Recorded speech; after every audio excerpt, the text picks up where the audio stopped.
Doctor, అందరూ ప్రతిరోజు probiotic supplements తీసుకోవటం important. Yes and no. So ఈ మధ్య ప్రోబయాటిక్స్ తీసుకోవటం దట్టు డైలీ సప్లిమెంట్స్గా ఇస్ బికమ్ అ ట్రెండ్ అండి. But I would not advise this because మన బాడీలో ప్రోబయాటిక్స్ అంటే గుడ్ గట్ బ్యాక్టీరియా. సో అవి మిలియన్స్ ఆఫ్ స్ట్రెయిన్స్ ఉంటాయి. అదే మనం ట్యాబ్లెట్ ఫామ్లో తీసుకున్నాం అనుకోండి, we get only few strains.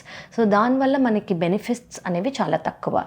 Yes, we can take probiotics. ఎవరికైనా డైరియల్ ఎపిసోడ్ ఉంది, ఒక వైరల్ లేదా బ్యాక్టీరియల్ డైరియా ఉంది, యాంటీబయాటిక్స్ వల్ల డైరియా వచ్చిందనుకోండి, అప్పుడు మనం ఒక ప్రోబయోటిక్ తీసుకోవటం ఈజ్ వెరీ ఇంపార్టెంట్. అలా కొన్ని కండిషన్స్ ఉంటాయి where probiotics help. But daily medicine లాగా మనం ప్రోబయోటిక్ తీసుకోవటం వల్ల చాలా ఇంపార్టెన్స్ లేదా చాలా హెల్త్ బెనిఫిట్స్ అనేవి మనకి ఉండవు. అదే మనం డైట్ ఫామ్లో గంజి కానివ్వండి, గార్లిక్ కానివ్వండి, ఫర్మెంటెడ్ ఫుడ్స్ కానివ్వండి తీసుకుంటే మనకి స్ట్రెయిన్స్ ఆఫ్ గుడ్ బ్యాక్టీరియా అనేవి చాలా ఎక్కువగా ఉంటుంది.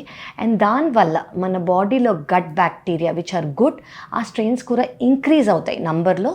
దానివల్ల మనకి బెనిఫిట్స్ చాలా ఎక్కువ. సో డైలీ తీసుకోవటం వల్ల మనకి చాలా తక్కువ స్ట్రెయిన్స్ దొరుకుతాయి అండ్ దానివల్ల మనకి ఎక్కువ హెల్త్ బెనిఫిట్స్ అనేవి లేవు.